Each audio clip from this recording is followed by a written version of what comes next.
that, Ricky. Come on, you got to be impressed. I'm impressed. Not only did they use it, they used the wrong tape. Oh, It's him, right? he looked like a professor. Hey, everybody. Welcome to the Philly Sports Convo. I'm Jason Lee. This is episode number 25, and got a lot of big injury news going on with the Philly sports teams. And whenever there's big injury stuff, there's a guy I always turn to, whether it's on this podcast or on my old TV show, and he always hits a home run every time. And he's a good sports analyst, too. So we're not just going to talk injuries. We're going to talk sports. We're going to talk about the Birds and their outlook. Going to talk about the Sixers. And we kind of have to do that. But we'll talk about their outlook as well. He is known as the Sports Doc. It is Dr. Bruce Grossinger. There he is. He's got his own sports talk show on 860 AM and 97.5 HD2. He's also part of the Seth Joyner post-game show from Parks Casino. And Dr. Bruce, always a pleasure to have you on the podcast. Good to see you, my friend. How are you? Great to see you after this wonderful Thanksgiving, as we have tryptophan toxicity this Friday. And thanks for having me on the show. Yeah, I hope everybody had a great Thanksgiving. You know, is the tryptophan thing actually legit, Dr. Bruce, or is that just a myth? You know what? It's like chicken soup getting you better. You know, the grandma always said, I've never heard anybody disprove it, but there's probably not a good double-blinded randomized study with enough people to statistical significance. So I'm going heavy tryptophan. I'm going tryptophan theory. I'm sticking to it. Yeah, you know, it's funny you mentioned how, like, you know, grandmoms always say, you know, chicken soup can help a cold or help you when you're sick. What's the old saying that, you know, my grandmom gave me chicken soup, and I said, does this really help? And she said, hey, can't hurt, can it? So, gotta love good chicken soup. As our grandma said, she would say, it can't hurt. There you go. That's exactly right. Our grandmothers were similar in that regard. All right. It's a proper accent. Yeah. Indeed. Yeah, and my grandmother, you know, God rest her soul, made some awesome matzo ball soup. And she made the greatest vegetable soup too. And my mom, my kid's grandmother, my mom did not get her recipes before she passed away. You know, it's like you got to pass down those recipes, Dr. Bruce. You got to keep those traditions alive, right? Totally agree with that. And shameless pitch for the Gladwin market. So I must say, as much as my wife wanted to slave over a 10-pound turkey, picking it up from Ike at Gladwood Market worked just as well. As they say in golf, it's not how you drive, it's where you arrive. I never heard that, but I like that. And we will get to some sports talk in a second, everybody, I promise you. But you said you picked your Thanksgiving up from a supermarket. For the first time ever, I went out for Thanksgiving dinner, Dr. Bruce, and it was phenomenal. I mean, the food was fantastic. You didn't have to worry about cleaning up. The only drawback was you didn't get to take the leftovers, but it was fantastic. So I hope you and your beautiful family had a great Thanksgiving. And again, I appreciate you doing this. And let's dive into some sports talk. What do you say? I'm all in. So you know, I wanted to have you on, and you and I talked on the phone. It was yesterday or the day before.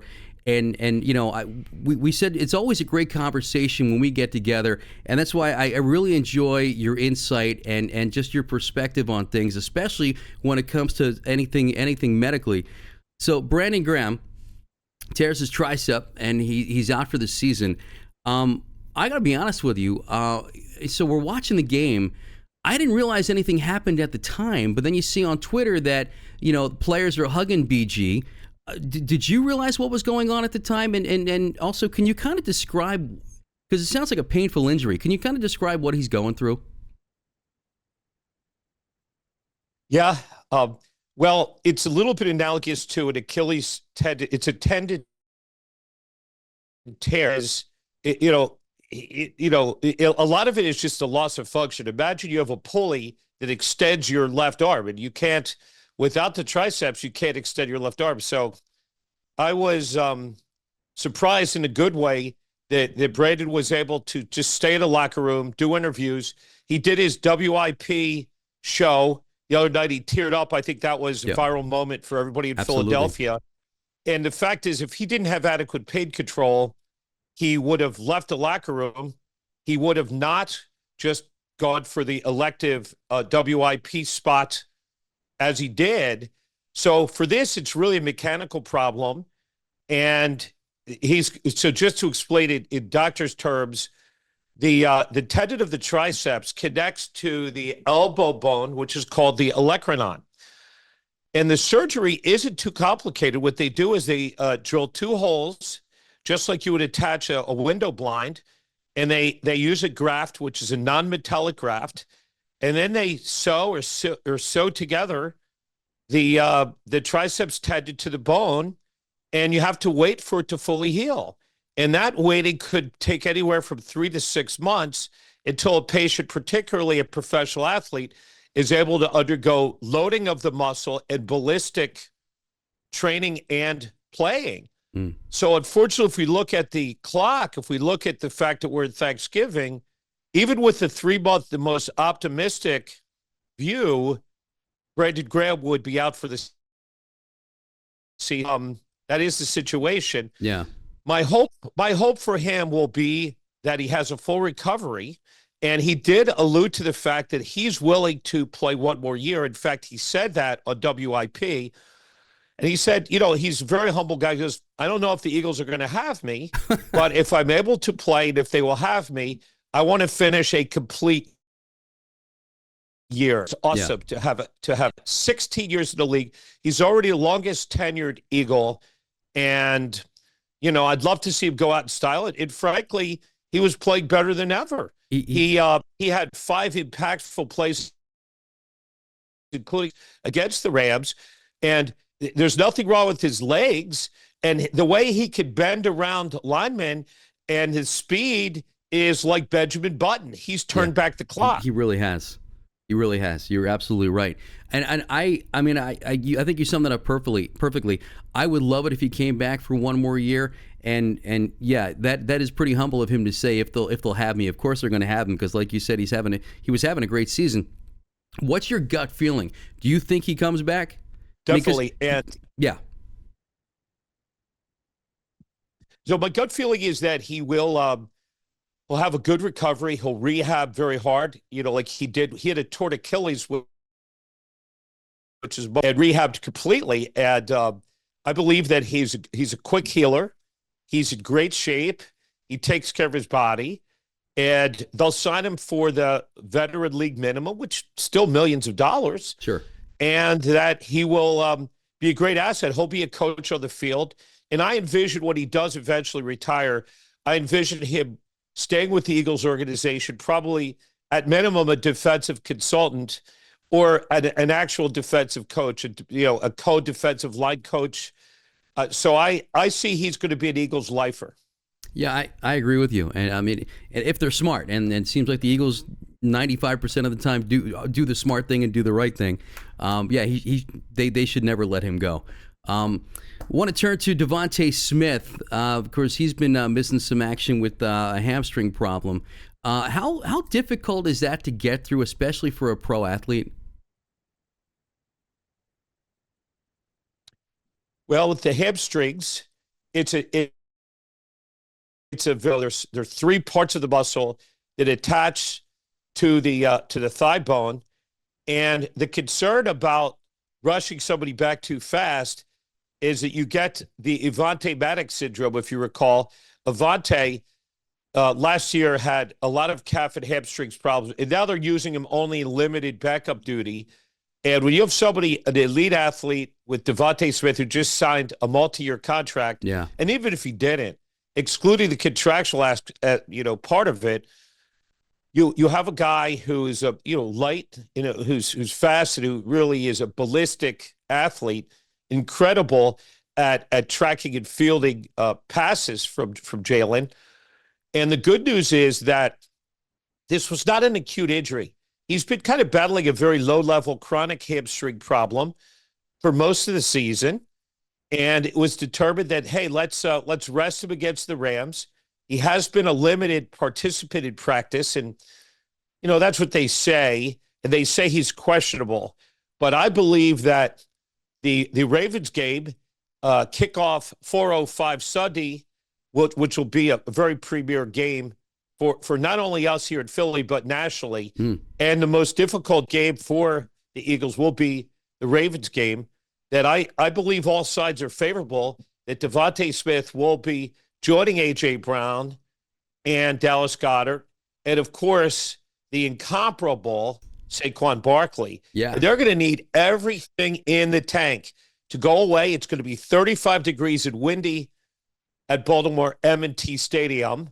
And it will be just old-fashioned smash mouth Eastern football, just like we're accustomed to in the NFC East.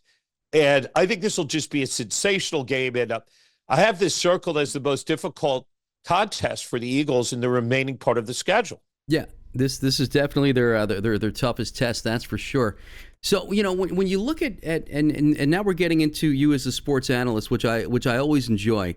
When you look at how the Eagles season has gone, kind of rough the first 4 games, but since the bye, I mean, can it get any better than that? You mentioned Saquon Barkley. Obviously, he's a big reason for the turnaround. But what else is behind this turnaround for the Eagles, do you think? It's a great question. Well, I'd say the biggest reason is the turnaround of the defense under Vic Fangio. You recall that the Tampa Bay Buccaneers game, they couldn't cover their shadow. It was horrific. Yeah. By the time I settled into my Lox and Bagel at Green Valley Country Club at the end of the first quarter, they were down 24-0. And Baker Mayfield had his way every way but loose. And now it's been a complete 180 switch. Enter Cooper DeJean as a wonderful, tough corner/safety /punt returner from Iowa. And he's everything and more. And Quinyon Mitchell is, you know, if you look at betting odds, is slated to be the defensive rookie of the year. He is so good.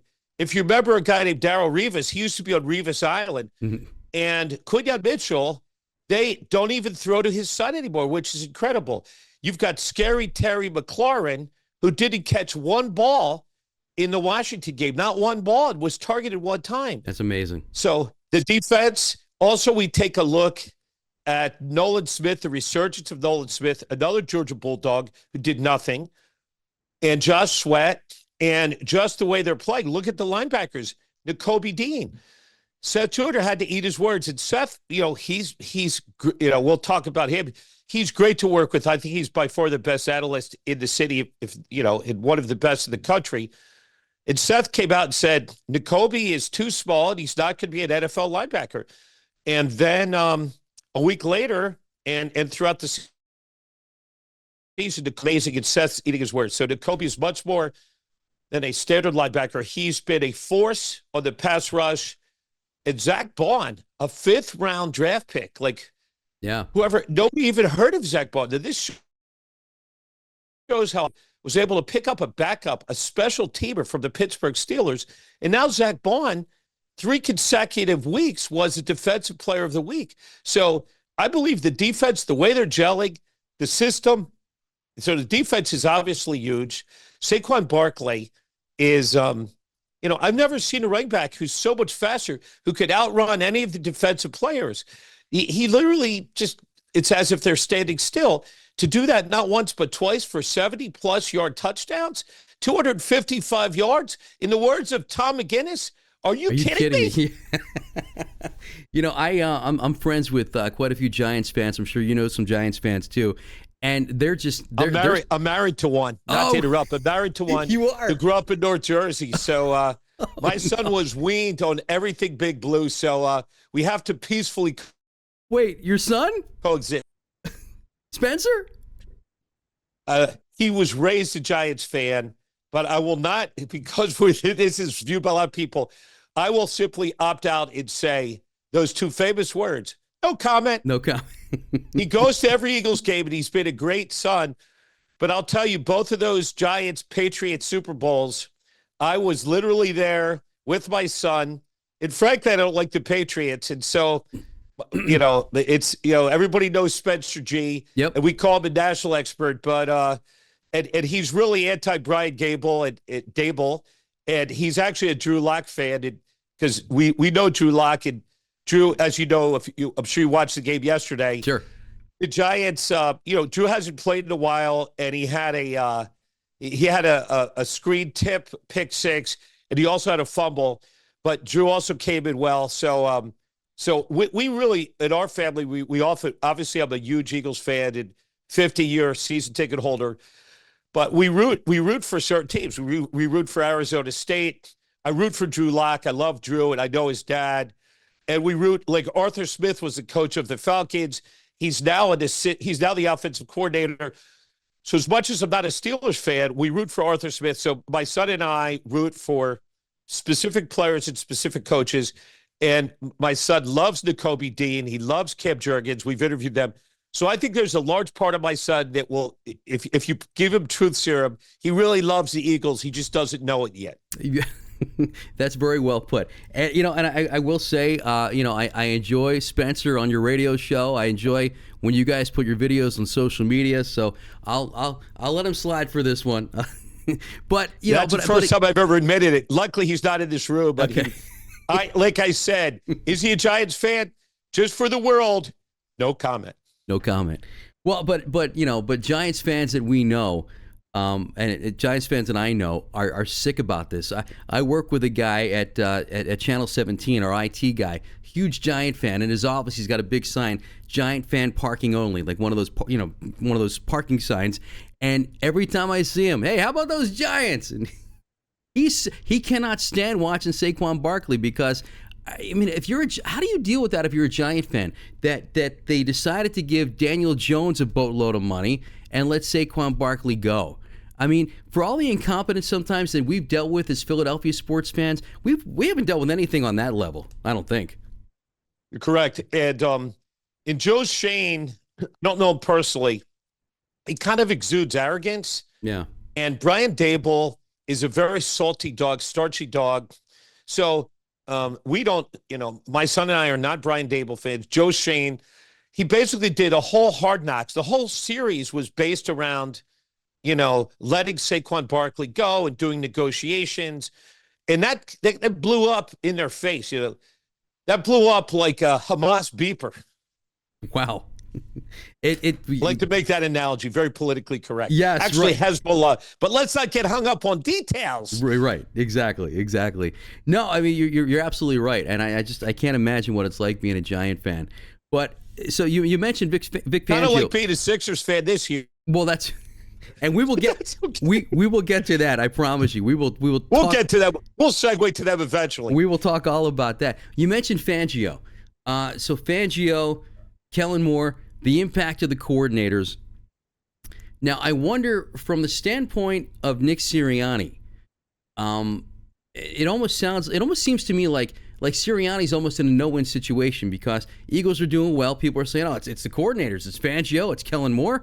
And if for some reason the Eagles nosedive like they did last year, it's going to be on Sirianni. So if it's a positive, it's on the coordinators. If it's a negative, it's on Sirianni.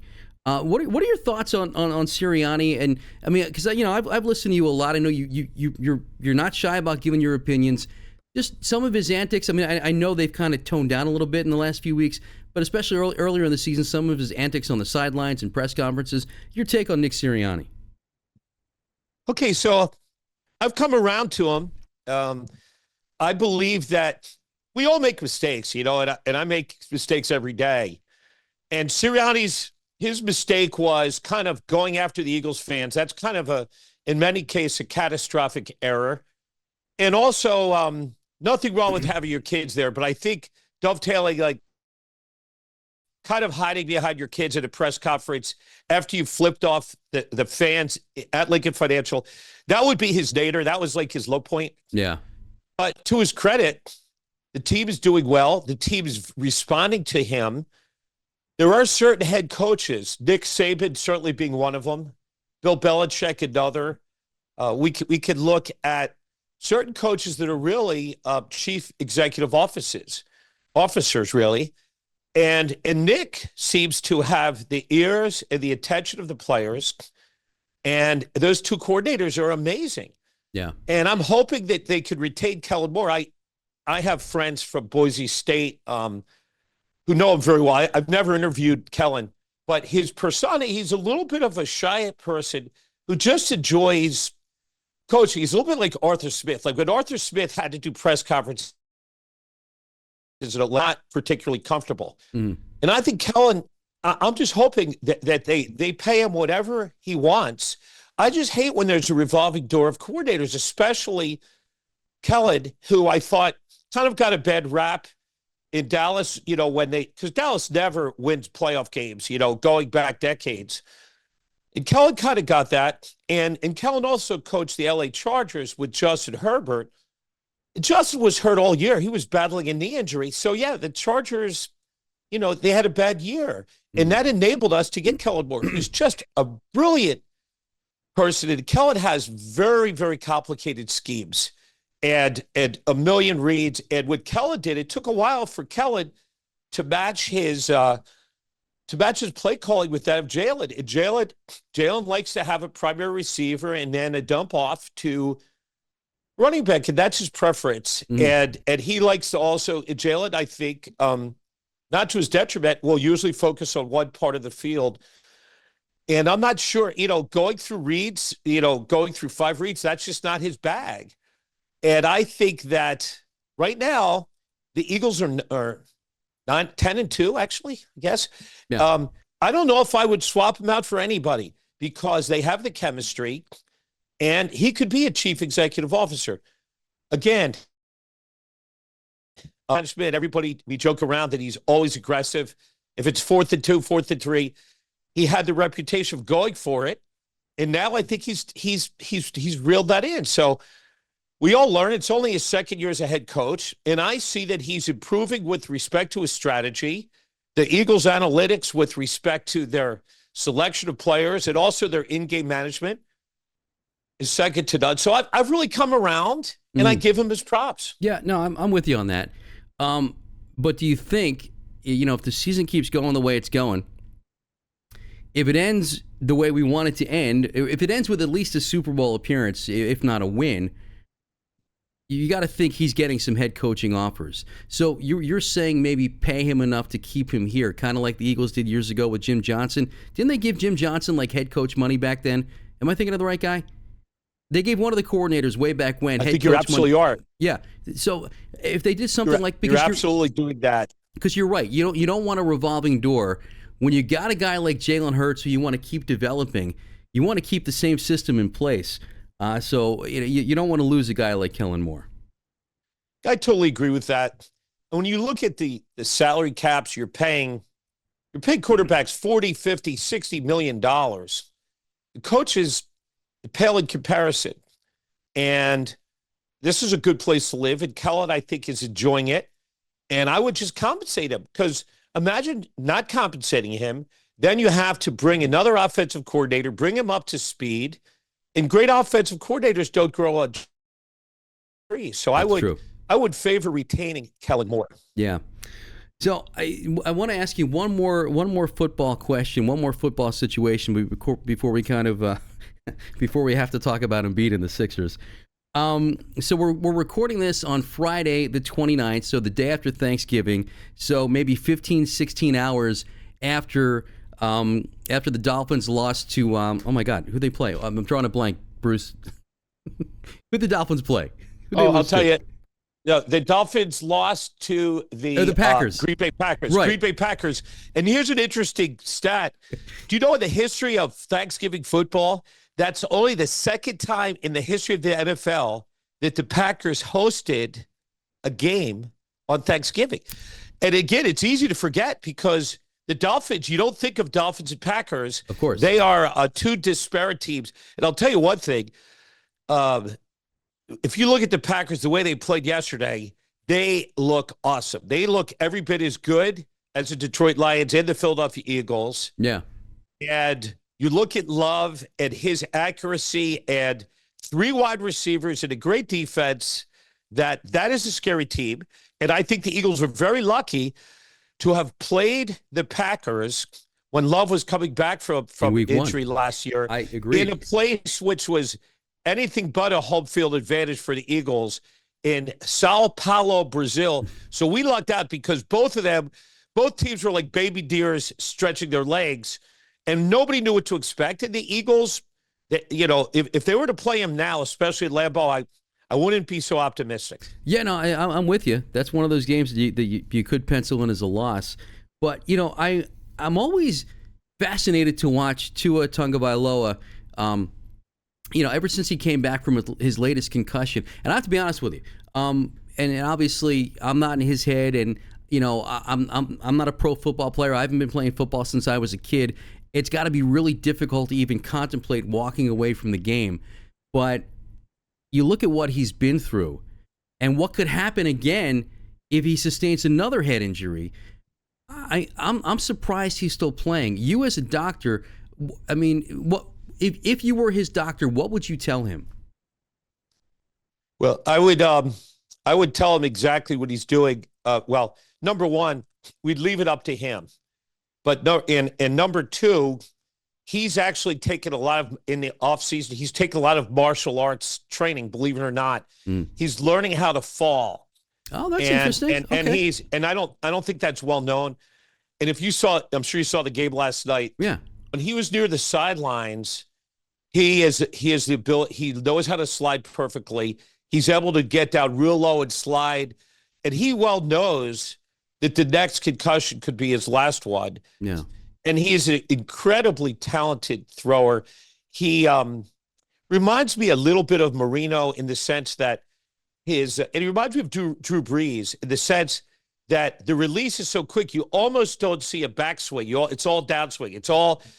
And the ability to release the ball in tight windows with a tight spiral, as he did last night in the second half. The first half, he just, he was on the run the whole time. And the the Dolphins did not have a running game. And so if you look at the second half, and they were just buried. The Packers had it buried by 3 touchdowns. But if you watch Tua play, it's graceful. It's a thing of art. And you remember in Alabama when he came back in that second half, relieving Jalen Hurts, of course. Right. And if you just see the way Tua releases the ball, and he's a wonderful person. So, I think it's really it's a fine line. Yeah. We look at certain players, like there is a running back for Arizona State called Cam Skattebo, number 4, number 3. I guarantee Cam Skattebo has taken more hits than most professional players, and nobody's going to tell us it. And so I think, if I was going to say, to be using abundance of caution, I would say you shouldn't play again. But yet, this is what he loves to do. Football players love to do it. He's an amazing player. He's an adult. He's made a choice. And so I believe that he has a right to make a choice, and he's aware of the consequences.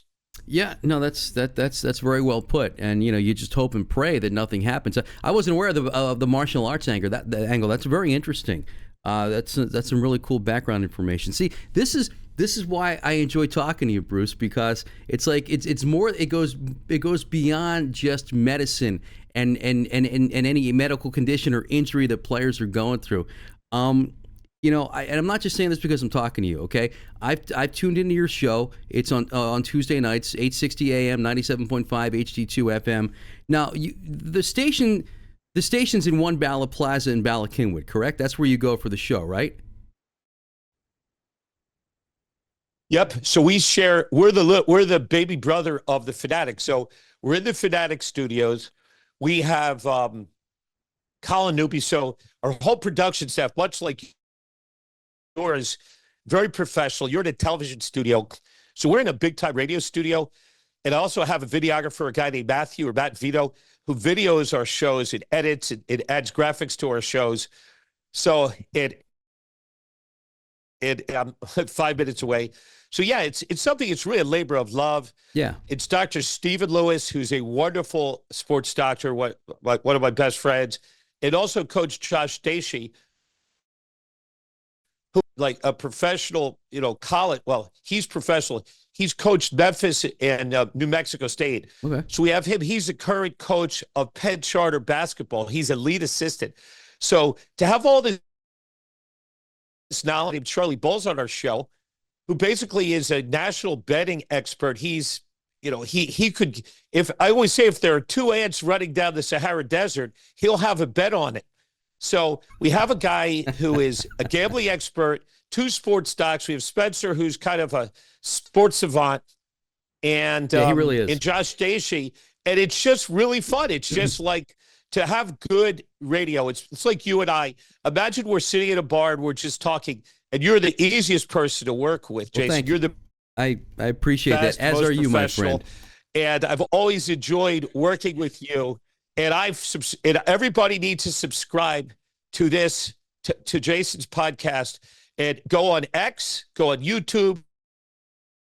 Thank you. Just subscribe to everything, and I will share every one of these sports Philly Convo, because really it takes a village, and really we all support each other. We talked about Mark Farzetta, who you know very well. And we all support each other here in Philly, and I think that our content here in this town is as good as any. Mark is a great guy, but the reason I brought this up is because, as you said, you're within the Fanatic. If the powers that be at 97.5 were smart, they would give you guys an hour. Pick any day of the week, they would give you guys an hour or 2 hours or 3 or 4 hours to do a show, because your show, it's a good show. And there's no reason why it couldn't be moved over to the FM as well. I really like what you guys do. I appreciate the compliment. Again, I've thought about it, and I've spoken to the people. Are very nice there.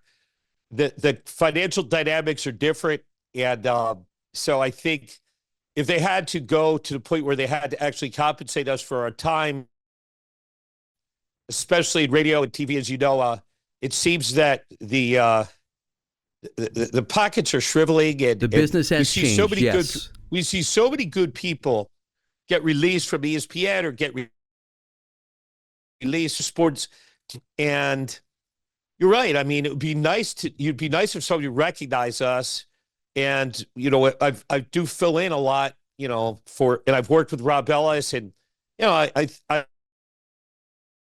think, and luckily for me, with my job at at Grossinger Door Paid Specialist, basically treating weekend warriors like most of the people out there, as well as treating professional athletes, it's more than a full-time job. But certainly, I hope somebody from management's listening, because we would love to do a 2-hour show. And I think, putting modesty aside, the dynamics of our show would be much more of a national perspective, and not limited to one sport.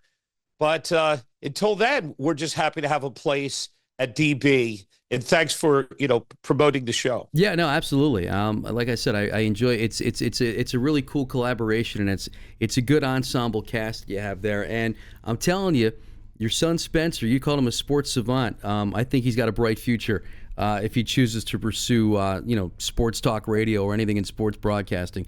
I think the kid's got a good future. You mentioned Farzetta, and Mark and I are good friends. I go back over 20 years with Mark. I was actually with Mark his very first update shift at WIP. I was doing updates at IP back then.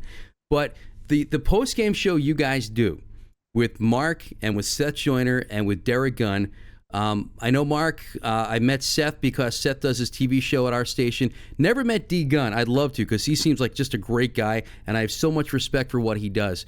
What's it like for you working with, we talked about the cast on your radio show, what's it like working with the cast on that video podcast or video post-game show after each Eagles game? Because those guys are the best of the best. Thanks. I appreciate the compliment. And I think it's really a treat for somebody who's a lifelong Eagles fan and who's a huge fan of Seth Joyner. And now I'm lucky, we're friends and we play golf together. Spencer is a very good golfer, as is Seth. He's an elite golfer. And to be able to sit in a green room and watch an Eagles game with Mark, Derek, who is exactly as you expect, the nicest person. And Derek and Seth have a real deep, long-standing connection. And to be able to sit in a room and, just be able to make a comment, or ask a question. And then, so that is such a gift to be able to spend 3 hours with these people. And 2 weeks ago, we had Ray Didinger in the green room and on the show. And I was able to actually share a show with Ray Didinger. That's a amazing. lifelong dream of mine. So yes, I have to pinch myself. It's truly remarkable.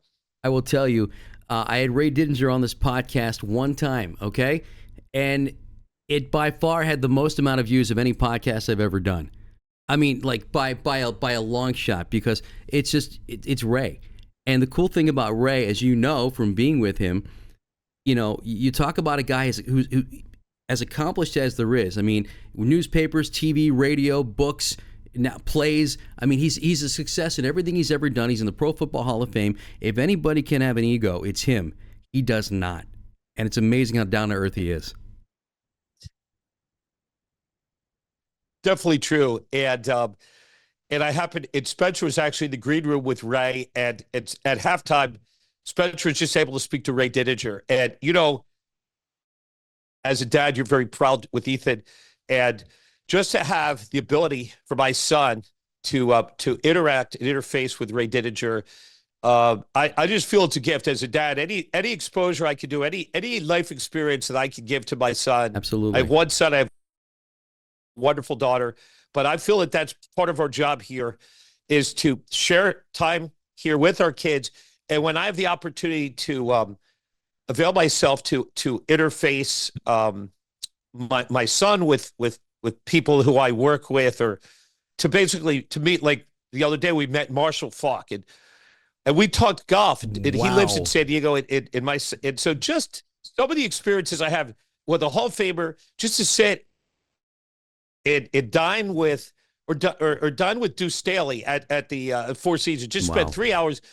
And Deuce is like laying out salt shakers. He's teaching my son, who also is involved in coaching. That's fantastic. And Deuce is going at him hard. Here's this play. And for 3 hours, imagine having lunch at the Four Seasons with Deuce, with my mother, who's, I won't mention her name, she'd be embarrassed, but considerably older than me. And to just be able to sit with Deuce Staley, and he loves, I feel so blessed. That's amazing. And actually, and we'll get to the Sixers in a second, but I do want to ask you about that. Doing the show with your son, okay? This podcast is a kind of a father-son collaboration, and it's brought me some of the greatest joy I've ever had. What's it like doing the show with your son in the same studio? You guys collaborate all the time. I mean, how cool is that as a dad? It doesn't get any better than that. Yeah. I love spending time with him. He travels a lot now. He's independent. He spends a lot of time in Lancaster, where he's involved with coaching out in Lancaster, which is a distance from us. But, a lot of times just traveling for games, the Big Ten championship, by himself. So he's covering Oregon and Ohio State at Lucas Oil Stadium, and he's going to be interfacing with some of the big names in college football. Wow. And he'll be recording, podcasts and different things. So, yeah, I'm really proud that we get to work together, but also proud to see him exert his independence and travel to remote places like Indianapolis, and to cover games on his own. And we're best friends, and I don't think there's any secret about that. I love that. You know what? There's really nothing better in life than watching your kids do well, right? Right, Bruce? It's the greatest thing ever. It really is. Yes. I love that. I have to speak to my daughter, Sutton Grossinger, who is who's home for the long Thanksgiving, and who is in her last year of University of Pennsylvania, who will also be studying medicine and now preparing for her MCATs, arguably the most ridiculous and painful test, a whole day of an admission test for medical school, and she's preparing hard. And so the kids are, I've been married for 33 years, but we joke we have one kid every 9 years because our kids are 9 years apart. But just to see, a 21-year-old girl and then a 30-year-old son, and just to be around him for Thanksgiving and bring my mom in, who's, last night it was truly amazing to just go around the table and say, what do we give thanks for? And I know there's so many families, across the country and the world, well, mostly the country, because it's Thanksgiving, right, who really meet with families, and they go around the table and say, what are you thankful for? Yep. And that's really important. Oh, I totally agree. Yeah, never forget what you're thankful for. Always be grateful for what you have. even when it seems like things aren't going well, like as I get older, Bruce, my basically my mantra is, you know what? No matter what's going on, even if it's bad, it could always be worse. Because the life's pretty good. It could always be worse. But that's what I tell my kids. We have first world problems. Like your flight's delayed by 30 minutes. When we look at what a remarkable country we have, remarkable people, the ability to make a living doing what we like to do. Yeah. I think it's very joyous, and I think we live in my practice. We welcome everybody from all over the world. We have more West African patients and more Korean patients than most. And so it's really, for my son, who also works in my practice as a medical assistant, I want to be exposed to everybody in the world and the wonderful people. And if you're in medicine, everybody comes in the door. You want to take care of everybody from every continent. And that's just part of the joy that we're reflecting. Absolutely. After Thanksgiving. Absolutely. Now, and again, I promise we're going to get to the Sixers, but these things keep coming in my head that I want to ask you about. I'm enjoying it. I'm not in any rush. Yeah, this is the best part of my day. So notice I'm not shopping at Black Friday. This is the only part of the day where I'm actually not spending. Honestly, I've been to a couple of Black Friday events for TV and radio, and I stay home. I stay home. But talking about your practice, you treat pro athletes, you treat a lot of ex-pro athletes. Give me some names. I think have I seen like Freddie Mitchell on your social media, right? Freddie Mitchell? Yeah, Freddie's a dear friend. He's also Philly. So Freddie is I'd say I'm his personal physician, not only a sports doctor, but I've taken care. He's got very accomplished kids. His daughter is a very accomplished volleyball player. So literally filling out forms every year, every athlete has to fill out forms. So I do that. I've treated, Seth Joyner, he and Wilbur Montgomery lives in Sarasota, Florida. Mm. So I've treated Wilbur over the last 5 years. He's done promo spots for me. So it would be a violation to say that when Wilbur has any kind of a knee problem, he'll come to see me, and I'll use either platelet-rich plasma or I'll use stem cells, Wilbur's own cells, without any drugs or any cutting. And that's the same care we offer to anybody who has knee, shoulder, back pain. We basically have a mantra of no dangerous drugs, no surgery. And really it's joyful to be able to treat a lot of the athletes. I'm trying to think of people. There are a lot of people that we treat who we haven't, exposed that relationship. But I would say a ton of old ex-athletes, a lot of ex-Eagles from who live in all, Dallas, Washington. A lot live in Miami. Mm-hmm. There's a guy from the Ravens, a guy Brandon, who played with Freddie for 8 years, and he flew literally from Los Angeles to come treat with me for his migraine headaches. So we had Brian Westbrook has not been a patient, but we were able to actually have Brian Westbrook sit in our seats for an Eagles game. And so have Brian come into that's awesome section game with my brother Doug, who represents many people, including him, and to be able to watch a game with Billy McMullen, who's also a former Eagle, and Brian Westbrook, and 6 of us in Grossingers. That's amazing. So it's all part of it. It's really fun. But I'd say there are a lot of, if anybody comes to my office, they'll see signed jerseys and helmets, and it'll be clear to them that we've treated a few people. I got to stop by your office one of these days. I want to check them out. Please do. Do you and Freddie ever talk about 4th and 26? That's all he ever wants to talk about.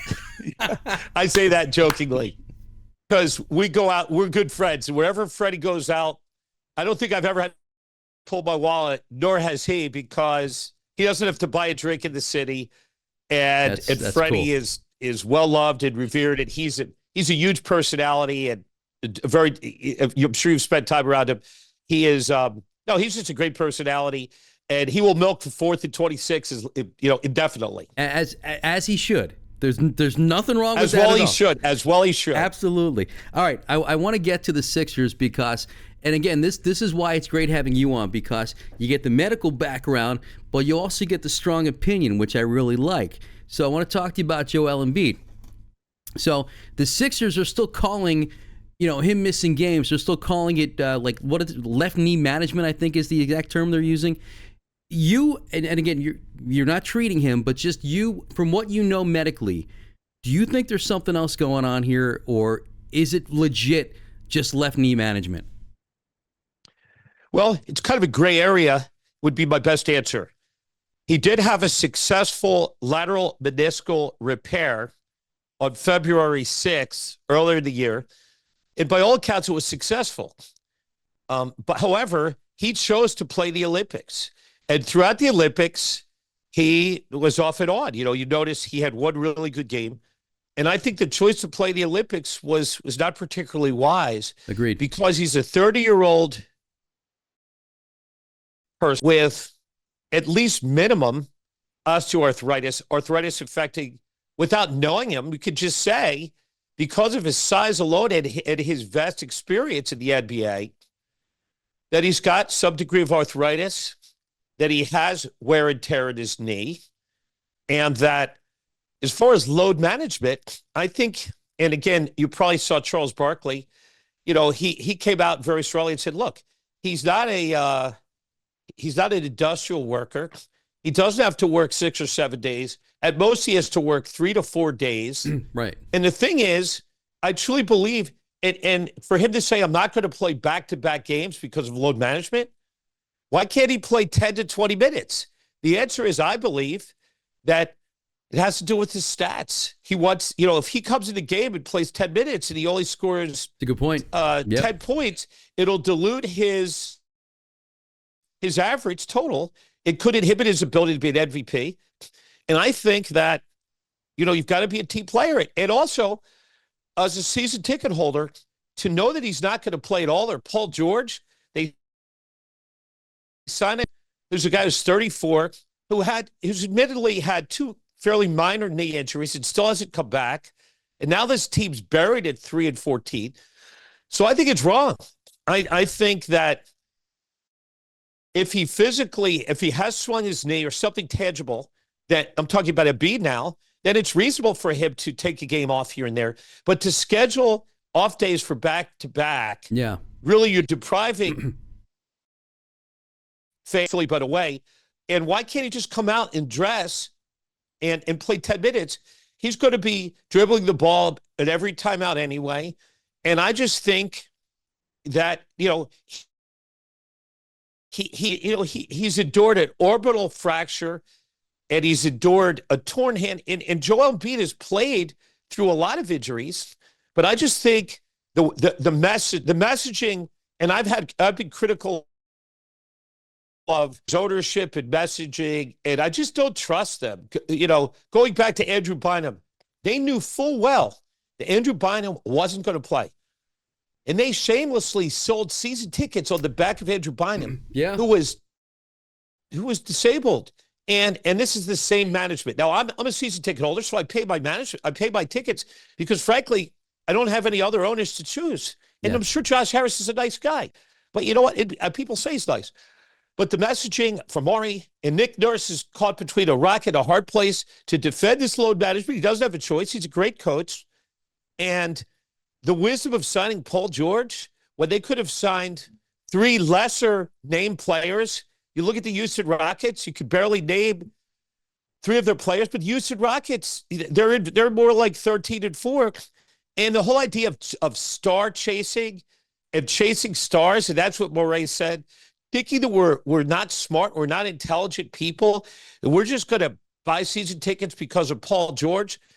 And if it was somebody else, that we would not sign on to it, I think that's very simplistic. And Howie Roseman, he signed Zach Bond, and Howie is the exact opposite. Howie he will do everything to win. And they will play with Devonta Maddox. They're load managing him, really.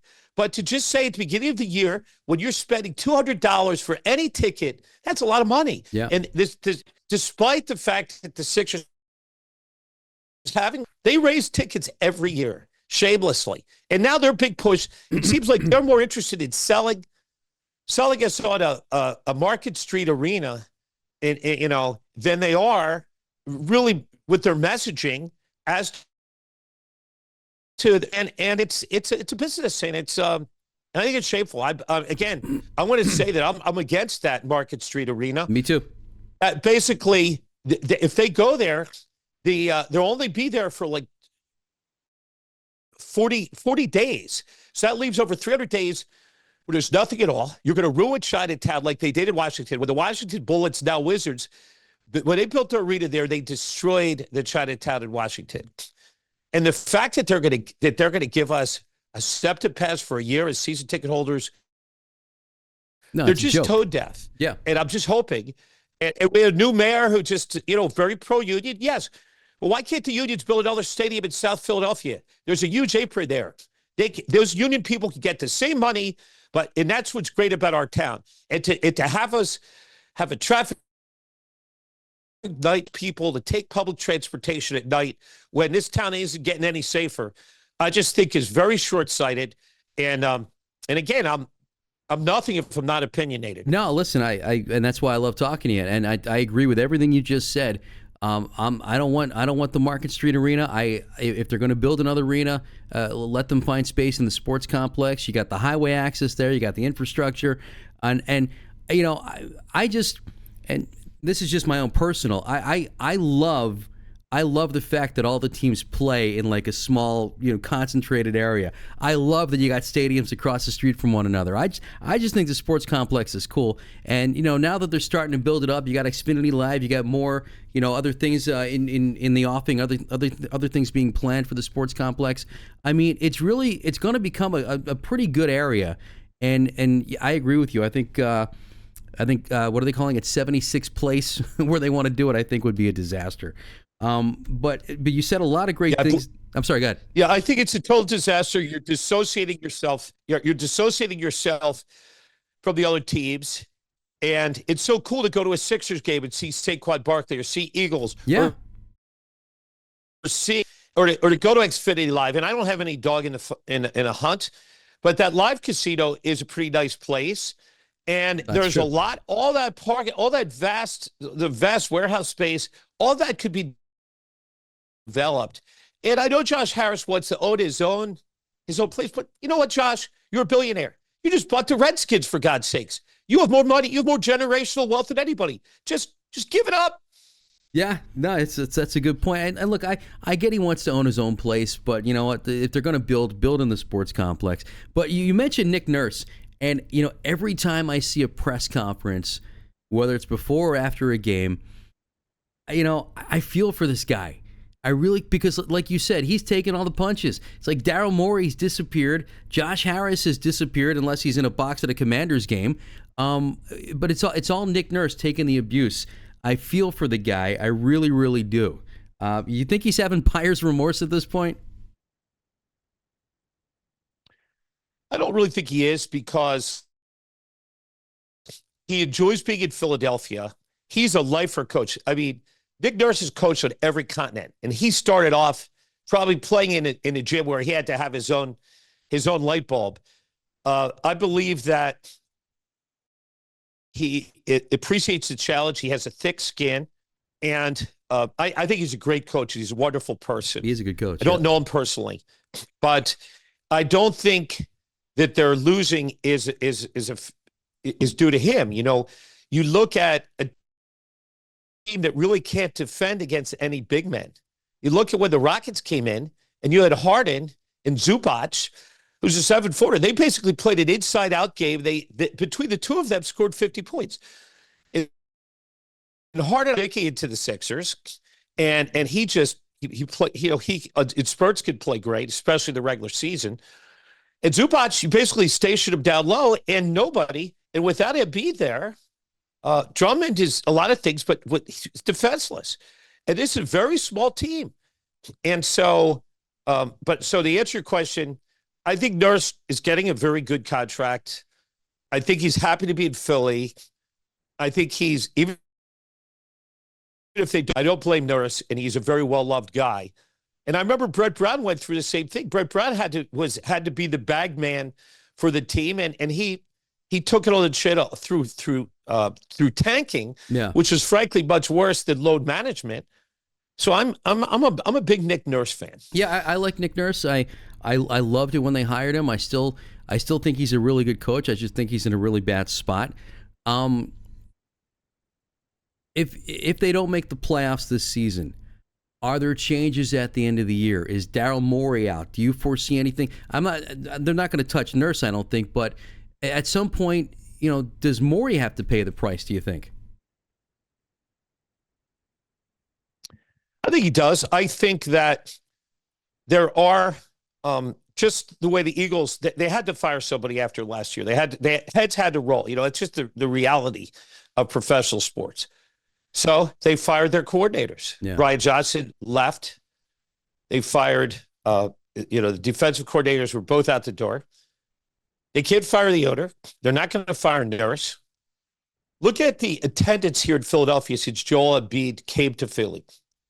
The Phillies, Eagles, I'm going to be like my mom. She always gets me, but she has to speak to my two brothers. My mom does that too. Oh, Bruce. Yeah. No, it's Steve Bruce. The fact is that Joel Embiid's a cash cow. If they have to wheel him out on the gurney, this ownership is always going to re-sign him. And likewise, Paul George is star hunting. And he's got a guaranteed 4 years. Yeah. So I think they're really very limited with respect to a cap. They're certainly capped out with respect to the salary. And I think Daryl Morey was one who made these decisions. Daryl Morey was the captain of the ship with Ben Simmons. He also dealt with James Harden, another abject disaster. He decided to hire Paul George, $60 million a year, star hunting. After some point, you have to be accountable for errors. No and doubt. I don't know any season ticket holder now, or even any Sixers fan who isn't disgusted with a 3-14 start, and any season ticket holder is not disgusted. At this point, you can't even these are $200 seats, and it's not like I sit in the best seats. I do sit in pretty good seats, but you could be at the rafters. It's $150, and you can't even give away these games. And so I think when that happens, there have to be consequences. And I think that I don't know Daryl Morey. I think he's smart, and I hate to see, but I don't know what other moving parts there are other than getting rid of the general manager. So I think if they have a very bad year, they don't make the playoffs, I think that his job would be in jeopardy. Well, because what I'm noticing, and I'm sure you're noticing this too, it's very quickly this season, we've gone from anger to apathy. And when that happens, when the fans just don't care anymore, I mean, we'll always care to a point, but you know what I mean. When fans get apathetic, then that's bad for a team. I mean, where do you go from there? And the fact that it happened so early in the season, I just wonder how the rest of the season plays out. I mean, where are you at? I mean, are you angry? Are you at the point where it's like, it is what it is? What are your thoughts on what's going on? So I try to, because like you, I try to think of myself is have a role, not being angry. I would say, people ask me, are you angry because you spent the money on the seats? I'm really not. I mean, I've been a season ticket holder since 1990. It's not the money of it, but I just want to see them win. So I think it is frustrating. I guess anger, there's a little bit of that. A frustration, I guess I would say. Anger to me is more of an acute, like emotional, but frustration with bringing Paul George in when I knew he was 34 years old, when I knew that he missed every single year, except last year he had one aberration year where he played 80 games for the Clippers. And thinking that is going to be what's going to be in the future when he's not getting any younger, to sign him to a massive $40 million guaranteed deal. Yeah. Because you have to think of the future. And look, this team's thinking 10 years down the line for building an arena, and they're not going to get rid of Joel Embiid. And no matter what he says or what he does or whether he gets in whatever he does, and he's a very exciting kind of a lightning rod player, and he's well loved.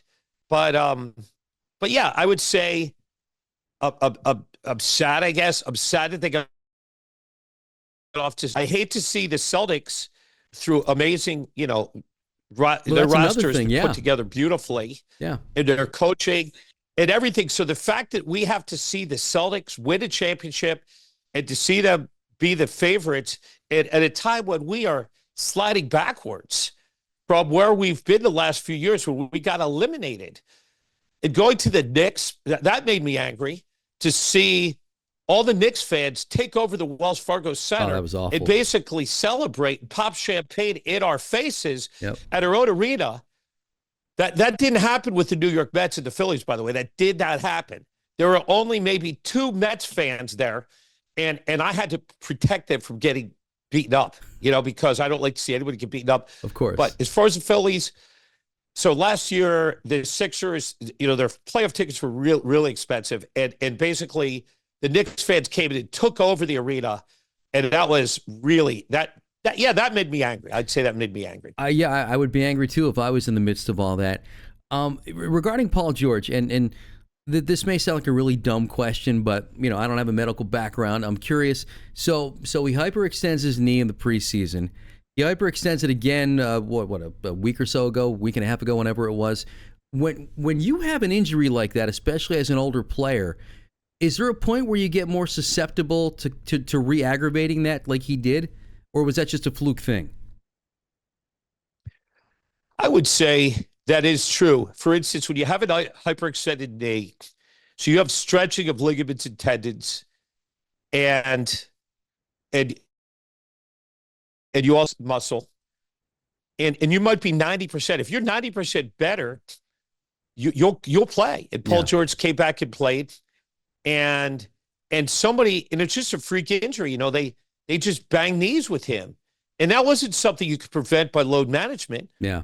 And Embiid's, injuries and aggravations. So yes, I would say in general, Paul George has a different type of knee than Embiid. Embiid, I think we can agree, has a lot of mild to moderate arthritis, just circumstantially, the way they're handling him and how vulnerable and how easy it is for the knee to swell up. With George, I believe he would be playing if it were not for this hyperextended knee. And I believe that he will be playing extended games. And if the Sixers are smart, they wouldn't sit George and Embiid for the same back-to-back game, because you're just going to really cause fans to be appropriately upset. Absolutely. And just as the Flyers learned so many years ago, everybody has their breaking point. And I'm just not sure if I'm re-upping my season tickets for next year. And I'll just go on the record as saying that, because it's cheaper to buy individual games than buying 20 or 40 games for a team that is not committed to winning or is basically in cap purgatory. Yeah. So I know a lot of people, and you can't believe you're going to feed people the same garbage and that they're going to keep spending money like blind sheep. And I think this is a critical year. And I think many fans like myself, we've endured this since tanking. And they signed Paul George, and they signed Caleb Martin, and they have Nick Nurse, and everybody thought they're going to be all in. This is the year to be all in for a championship. And we find ourselves at 3-14 with some really tough teams coming up. It's really a very bad situation. Yeah. No, and I think you hit the nail on the head. You got to question. You do have to question their commitment to winning. I mean, just based on everything that's gone on, and the sad fact of the matter is, before the process, they couldn't get past the second round.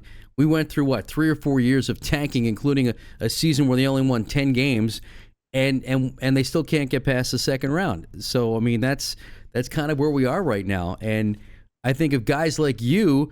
If you make that decision not to renew, that's probably That may be when they'll finally get the message. I don't know. The Flyers got the message, and they cleaned house, and you got to love the direction they're going in now with Briere and Keith Jones. They've got that Matvei Michkov, who looks like he's going to be a stud.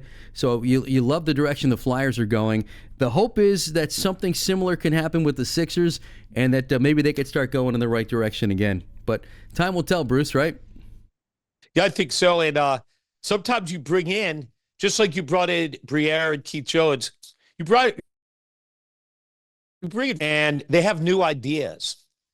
And if they just need to change the direction to really being a meritocracy, that is, to bring in players who are young and have a large upside. And Nick Nurse can, unlike Glenn Rivers, who really didn't develop players at all, and it just played veterans. Nick Nurse can develop players. Yeah. So let's bring in the young talent. Let's draft some good players. Not, Morey always trades all the draft picks. All the second rounders. Let's trade it for 10 people who are going to be in Europe and to be 10. Just all that. Everything's kicking the can down the line. Yep. Let's trade all of our draft picks for Harden. Let's trade all of our draft picks. And they're just building the team the wrong way because they're going star hunting, presuming that we're imbeciles, and we're not. Philly is one of the, this is Philadelphia. This is the home of the Big Five. We are educated fans. And by the way, if you tell us that we're going to be building a team, and we're playing the long game, and we're bringing some young players, and Jared McCain is a guy who is just a tremendous. He looks good.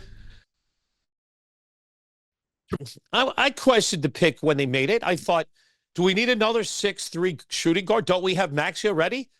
And I believe that McCain is an incredibly fun, dynamic player, and they are the nucleus for the future.